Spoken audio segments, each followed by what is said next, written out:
Budget friendly car என்ன வாங்கலாம்? எல்லாருக்கும் வர ஒரு குழப்பம். அல்டோ வாங்கலாமா, குவிட் வாங்கலாமா? இந்த குழப்பத்துக்கு பதில் கடைசியாக கொடுத்துருக்கேன். அது என்னன்னு செக் பண்ணி பாருங்க. அதுக்கு முன்னாடி நம்மள்ட்ட இருக்க காரை பற்றி பார்த்துடலாம். நம்மள்ட்ட இருக்க car Maruti Alto K10 VXI 2023 model petrol variant. இதோட இன்டீரியர் அண்ட் எக்ஸ்டீரியர் பார்த்துட்டு வந்துருங்க. நான் ஏன் இன்டீரியர் எக்ஸ்டீரியர் பார்க்க சொல்றேன்னா, உங்களுக்கு ஷோரூம் போகும்போது குட்டியாக ஒரு ஐடியா கிடைக்கும்.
ஓகே, நம்மள்ட்ட இருக்க car new Alto K10 VXI 2023 மாடலுங்க இது. ஓகே, ஃபர்ஸ்ட் பாத்தீங்கன்னா என்ஜின் பாத்திரலாம். நமக்கு எப்படி ஹார்ட்டோ காருக்கு என்ஜின் தான். இதோட என்ஜின் பாத்தீங்கன்னா 1000 cc-க்கான என்ஜின். தென் பாத்தீங்கன்னா பேட்டரிலாம் ஓரளவுக்கு நல்ல பிராண்டட் பேட்டரி தான் கொடுப்பாங்க. ஸோ நீங்க அதுலலாம் கவலைப்பட தேவை கிடையாது.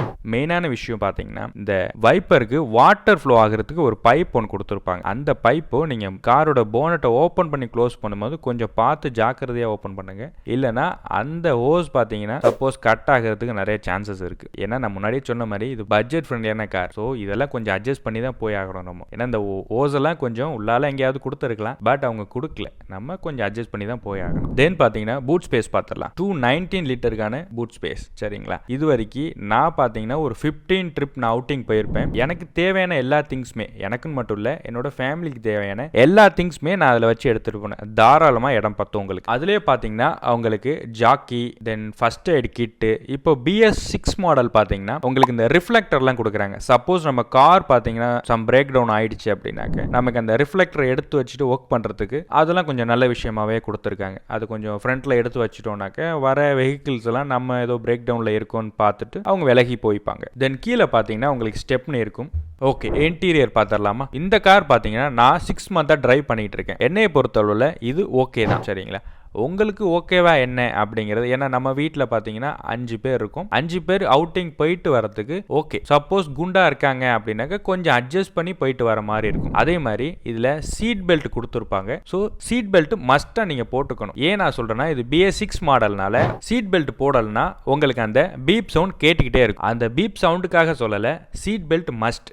ஏன்னா நமக்கு சேஃப்டி ரொம்ப முக்கியம். அதே மாதிரி இதில் டூயல் ஏர் பேக் வந்துடும். ஓகேங்களா? ஸ்டேரிங்கில் பார்த்தீங்கன்னா இந்த பட்டன்ஸ்லாம் வராதுங்க. சரிங்களா? ஏன்னா இது VXI மாடல். VXI ப்ளஸ் போனீங்கன்னா உங்களுக்கு இந்த பட்டன்ஸ்லாம் வரும். ஸோ நம்ம அந்த பட்டன்ஸ்லாம் வேண்டாம். இப்போ சில கார்லலாம் பார்த்தீங்கன்னா அந்த ஸ்டேரிங்கில் நிறைய பட்டன்ஸ் கொடுத்துருப்பான். அந்த பட்டன்ஸ்லாம் பார்த்தீங்கன்னா கொஞ்ச நாளில் ரிப்பேராக போயிடும். ஸோ நமக்கு செலவு வச்சுக்கிட்டே இருக்கும். சரிங்களா? அதனால தான் இந்த வண்டியில் நான் என்ன பண்ணேன்னா, இந்த மாதிரி பட்டன்ஸ் எதுவுமே தேவையில்லை. அதே மாதிரி டிஸ்பிளேவும் பார்த்தீங்கன்னா VXI ப்ளஸில் வந்துச்சு. நான் VXI ப்ளஸ் வேண்டாம் எனக்கு. டிஸ்பிளேவும் பார்த்தீங்கன்னா ஏதாவது ரிப்பேர் வச்சுட்டு இருக்கும், டச் சரியா ஒர்க் ஆகாது, எல்லாமே பட்டன்ல இருக்கட்டும், எல்லாம் மேனுவலா நம்ம பண்ணிப்போம்னு சொல்லிட்டு தான் இந்த கார் நான் பை பண்ணேன். எனக்கு இது ஓகேவா இருக்கு. உங்களுக்கு ஓகே அப்படின்னாக்க நீங்க தாராளமா இந்த கார் பை பண்ணிக்கலாம். அதே மாதிரி இதுல இந்த மோட்ஸ், தென் செட்டிங்ஸ் ஆப்ஷன்லாம் பாத்தீங்கன்னா ஒரு நிறைய ஆப்ஷன்ஸ் கொடுத்துருக்காங்க. இதை பார்த்தாலே உங்களுக்கு தெரியும். இது எனக்கு மோர் தென் எனஃப். ஏன்னா இதை விட்டு தாண்டி இந்த வீல்ல எவ்வளவு ப்ரெஷர் இருக்குன்னு பாக்குறது, தென் இன்ஜின்ல எதுவும் ப்ராப்ளம்னாக்கா இங்க டிஸ்பிளேலேயே காட்டுறது, இதெல்லாம் எனக்கு தேவையில்லாதனால நான் அந்த மாதிரி எல்லாம் விரும்ப கிடையாது. தென் வால்யூம் அப் அண்ட் டவுன் பார்த்தீங்கன்னாக்க ரைட் சைடில் உங்களுக்கு கொடுத்துருப்பாங்க. ரொட்டேஷனல் டைப் தான். அதே மாதிரி லெஃப்ட் சைடு பார்த்தீங்கன்னாலும் உங்களுக்கு இந்த ஆப்ஷன்ஸ் எல்லாம் போறீங்களே, அதை கண்ட்ரோல் பண்ணுறதுக்கான கொடுத்துருப்பாங்க. ரொட்டேஷனல் டைப் தான். ஆப்ஷன்ஸ் எல்லாம் அப் அண்ட் டவுன் ஆகும். அதே மாதிரி கீழே பார்த்தீங்கன்னா உங்களுக்கு ஏசி கண்ட்ரோல், ஏசியெல்லாம் பார்த்தீங்கன்னா ஓரளவுக்கு நல்லாவே இருக்குது. அதே மாதிரி இந்த ஹாட் கண்ட்ரோலாக இருக்கட்டும், கூலிங் கண்ட்ரோலாக இருக்கட்டும், இதை மாதிரியெல்லாம் நீங்கள் அட்ஜஸ்ட் பண்ணிக்க முடியும். அதே மாதிரி கீழே பார்த்தீங்கன்னா வெளிக்காற்று வேணும்னாக்க நமக்கு அட்ஜஸ்ட் பண்ணிக்கிற டைப்லாம் கொடுத்துருக்காங்க, பார்த்தாலே உங்களுக்கு தெரியும். அதே மாதிரி இந்த காரில் பார்த்தீங்கன்னா 2 பவர் விண்டோ, 2 மேனுவல். ஃப்ரண்ட்டில் 2 பார்த்தீங்கன்னாக்கா பவர் விண்டோ, ஓகேங்களா. பேக்கில் 2 மேனுவல் வந்துடும். அதுக்கு கீழே பார்த்தீங்கன்னா நமக்கு அந்த சார்ஜிங் அடாப்டருக்கான ஹோல் கொடுத்துருப்பாங்க. அது நான் இது வரைக்கும் வாங்கி போடலை, இனிமேல் தான் வாங்கணும் அதை. ஸோ நீங்கள் அதில் உங்களோட மொபைலை சார்ஜ் பண்ணிக்கலாம். தென் பார்த்தீங்கன்னா சைட் மிரர் பார்த்தீங்கன்னா நம்ம மேனுவலாக தான் அட்ஜஸ்ட் பண்ணணும். அதிலே உங்களுக்கு ஒரு நாப் கொடுத்துருப்பான். அந்த நாபை அட்ஜஸ்ட் பண்ணுற மூலமாக நீங்கள் வெளியில் பார்த்தீங்கன்னாக்க உங்களோட மிரரை நீங்கள் அட்ஜஸ்ட் பண்ணிக்க முடியும். அதே மாதிரி ரைட் சைட்லையும் இருக்கும், லெஃப்ட் சைட்லையும் இருக்கும். தென் பார்த்தீங்கன்னா டேஷ்போர்ட் டிஜிட்டல் தான், உங்களுக்கு பார்க்கவும் நல்லாவே இருக்குது. இதிலே உங்களுக்கு தேவையான கிலோமீட்டராக இருக்கட்டும், ஃபியூவலாக இருக்கட்டும், தென் இந்த ஃபியூவலில் எவ்வளோ தூரம் நம்மளோட கார் ரன் ஆகும் அப்படிங்கிற விஷயமா இருக்கட்டும்,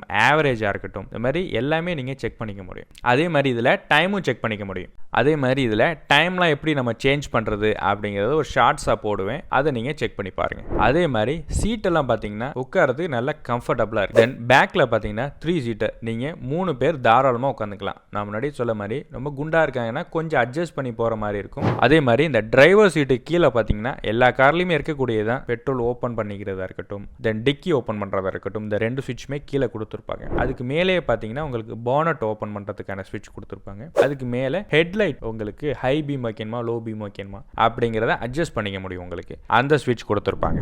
அதே மாதிரி hazard light is very very important. எங்கேயாவது நம்ம நிறுத்தணும் வண்டியை, நைட் நேரங்களில் நிறுத்தணும்னா கண்டிப்பாக இந்த ஹசார்ட் லைட்டை போட்டு வச்சுக்கோங்க. ஏன்னா நிறைய ஆக்சிடென்ட் இந்த ஹசார்ட் லைட் இல்லாதனால நடக்குது. எல்லா கார்லையும் இருக்கதான் ரைட் சைடு இண்டிகேட்டரும், லெஃப்ட் சைடு பார்த்தீங்கன்னா உங்களுக்கு வைப்பர் இருக்கும். அதே மாதிரி இதில் வீல்லாம் பார்த்தீங்கன்னா அலாய் வீல்லாம் உங்களுக்கு வராது, நார்மல் வீல் தான் வரும். சப்போஸ் நமக்கு அலாய் வேணும்னா நம்ம வெளியில் சர்வீஸ் சென்டரில் கொடுத்தோ வெளியில் எங்கேயாவது கொடுத்து நம்ம சேஞ்ச் பண்ணிக்கிற மாதிரி இருக்கும். அதே மாதிரி இதில் ஹாரன் பார்த்தீங்கன்னா சத்தமே இல்லாமல் அடிக்குதுங்க.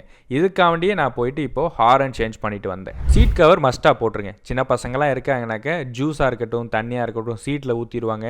சீட் என்ன ஆகுனாக்க நமக்கு அதை அப்சர்வ் பண்ணிக்கும். ஸோ அப்புறம் பார்த்தீங்கன்னாக்கா அந்த கரை இருந்துகிட்டு இருக்கும். ஸோ அது வந்து நல்லா இருக்காது. ஃபர்ஸ்ட் கார் பை பண்ணிட்டீங்கன்னா உடனே சீட் கவர் வாங்கி போட்டுருங்க. நான் இன்னும் போடலை, இனிமேல் தான் போடணும். இந்த காரோட பேக் லைட் பார்த்தீங்கன்னா இந்த ஷிஃப்ட்லலாம் கொடுப்பாங்களே அந்த மாதிரி ரொம்ப அழகாக கொடுத்துருப்பாங்க. இந்த கார் பார்த்தீங்கன்னா ஹேட்ச் பேக்னு சொல்லுவாங்க, பார்க்கவே ரொம்ப அழகாக இருக்கும். ஸோ இதனால கூட நான் பை பண்ணேன்னு கூட சொல்லலாம். பேக்கில் பார்த்தீங்கன்னா இந்த பலினோ டைப்பும், ஃப்ரண்ட்டில் பார்த்தீங்கன்னா அந்த ஷிஃப்டோட போனட் மாதிரியும் கொடுத்துருப்பாங்க. ஸோ அது லாங்லேருந்து தெரியாது, உங்களுக்கு பக்கத்தில் இருந்து பார்த்தீங்கன்னா உங்களுக்கு அந்த ஃபீல் கிடைக்கும். ஸோ அதனாலே இந்த கார் நான் பை பண்ணேன். தென் இந்த கார் பார்த்தீங்கன்னா பெட்ரோல் வேரியன்ட். உங்களுக்காக ஒரு டிப்ஸ், இந்த ஃபியூவல் பார்த்தீங்கன்னா எந்த பக்கம் இருக்குது, ஃபியூவல் போடுற இடம் எந்த பக்கம் இருக்குன்னு நிறைய பேருக்கு குழப்பமாக இருக்கும். அதாவது லெஃப்ட் சைடில் இருக்கா, ரைட் சைடில் இருக்கான்னு சொல்லிட்டு டேஷ்போர்டில் உங்களுக்கு ஃபியூவல் சிம்பிள் இருக்கும். அதுக்கு பக்கத்துலேயே பார்த்தீங்கன்னா உங்களுக்கு குட்டியாக ஒரு ஏரோ இருக்கும். அந்த ஏரோ எந்த பக்கம் இருக்கோ அந்த பக்கம் தான் உங்களோட ஃபியூவல் டேங்க் இருக்குன்னு அர்த்தம். இந்த காரில் பார்த்தீங்கன்னா ஒரு சூப்பர்பான ஒரு ஆப்ஷன் கொடுத்துருக்காங்க, சைல்ட் லாக்னு சொல்லுவாங்க. லாக் பண்ணிட்டோம்னாக்க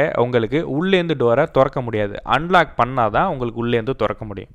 சப்போஸ் நம்ம சின்ன பசங்களெல்லாம் பார்த்தீங்கன்னா நம்ம பின்னாடி உட்கார வச்சு நம்ம ஃப்ரண்ட்டில் ட்ரைவ் பண்ணிகிட்டு இருப்போம், பசங்க தெரியாதனமா அந்த டோரை திறந்துருவாங்க. அதை மாதிரி திறக்காமல் இருக்கிறதுக்காக இதை லாக் பண்ணிவிட்டு நீங்கள் டோரை க்ளோஸ் பண்ணிட்டீங்கன்னா உங்களுக்கு உள்ளேருந்து திறக்கவே முடியாது, வெளியிலேருந்து மட்டும்தான் திறக்க முடியும். ஸோ இது வந்து ஒரு சூப்பர்பான ஒரு ஃபீச்சர்னு சொல்லலாம். இந்த மாதிரி ஒரு பட்ஜெட் ஃப்ரெண்ட்லி காரில் கொடுத்துருக்காங்க போது ரொம்ப நல்லாவே இருக்கு. அதே மாதிரி ஸ்பீக்கர் பார்த்தீங்கன்னா இந்த VXI மாடலில் ஃப்ரண்ட்டில் மட்டும்தான் இருக்கும், பேக்கில் இருக்காது. அதே மாதிரி கீ பார்த்தீங்கன்னா நமக்கு அந்த ரிமோட் கீழே வராது, நார்மல் மேனுவல் கீ தான் வரும். அதே மாதிரி இதில் மேலே ஆண்டனா வந்துடும். ஸோ ஆண்டனா பார்த்தீங்கன்னா கொஞ்சம் லெங்க்தியாகவே கொடுத்துருக்காங்க, கொஞ்சம் சின்னதாக கொடுத்துருக்கலாம். சப்போஸ் நீங்கள் கார் ரிவர்ஸ் எடுக்கிறீங்கனாக்க கொஞ்சம் பார்த்து ஜாக்கிரதையாக எடுங்க. அதே மாதிரி இந்த மாடலில் பார்த்தீங்கன்னா 5 மேனுவல் கியர் டிரான்ஸ்மிஷன் தான், ஓகேங்களா. அல்டோ வாங்கலாமா, குவிட் வாங்கலாமா, அதுக்கான ஆன்சர் சொல்கிறேன்னு சொல்லியிருந்தேன், கேட்டுக்கோங்க. இப்போ நான் என்ன சொல்கிறேன்னா, நம்ம ரொம்ப வருஷம் சம்பாரிச்சு ஒரு கார் வாங்க போகிறோம். அந்த கார் ஒரு பெஸ்ட்டான காராக இருக்கணும். மாருதியாக இருக்கட்டும், ரெனால்ட்டாக இருக்கட்டும். அந்தந்த ஷோரூமில் போயிட்டு நீங்கள் போங்க, நேராக போய் எனக்கு இந்த மாதிரி அல்டோ டெஸ்ட் ட்ரைவ் பண்ணி பார்க்கணுங்க, இந்த மாதிரி எனக்கு ரெனால்ட் குவிட் டெஸ்ட் ட்ரைவ் பண்ணி பார்க்கணுங்க அப்படின்ட்டு நீங்கள் சொல்லுங்க, சரிங்களா. ஏன்னா நம்ம சம்பாரிச்சு நம்ம ஒரு கார் வாங்க போகிறோம், அது ஒரு பெஸ்ட்டாக இருக்கணும். ஏன்னா இப்போ நான் அல்டோ சொல்லிட்டேன் அப்படிங்கிறதுனாலையும் நீங்கள் பை பண்ண வேண்டாம். இதோட குறைகள் நிறைகளை பத்தி நான் சொல்லுவேன் உங்களுக்கு, அவ்வளவுதானே தவிர நான் என்ன சொல்ல வரேன்னா நீங்க போயிட்டு டெஸ்ட் டிரைவ் பண்ணி பாருங்க. இந்த கார் டிரைவ் பண்றதுக்கு நமக்கு கன்வீனியன்டா இருக்கான்னு உங்களுக்கு தெரிய வரும். அதுக்காக தான் நான் சொல்றேன். நான் கார் பை பண்ணும்போது எனக்கு ஆட்டோமேட்டிக் டிரான்ஸ்மிஷன் கொடுத்து டிரைவ் பண்ண சொன்னாங்க. நான் டிரைவ் பண்ணி பார்த்தேன், எனக்கு தெரியும் ஆட்டோமேட்டிக் பாத்தீங்கன்னா அதுவே கியர் ஷிஃப்ட் ஆயிக்கும். மேனுவல் பாத்தீங்கன்னா நம்மளே கியர் ஷிஃப்ட் பண்ணணும். ஸோ எனக்கு ஒன்றும் பெரிய டிஃபரன்ஸ் தெரியல, எனக்கு ஓகேனால நான் மேனுவல் எடுத்தேன். ஆனா நீங்க உங்களுக்கு எது கன்வீனியன்ட்னு பார்த்துட்டு அதை பை பண்ணிக்கோங்க.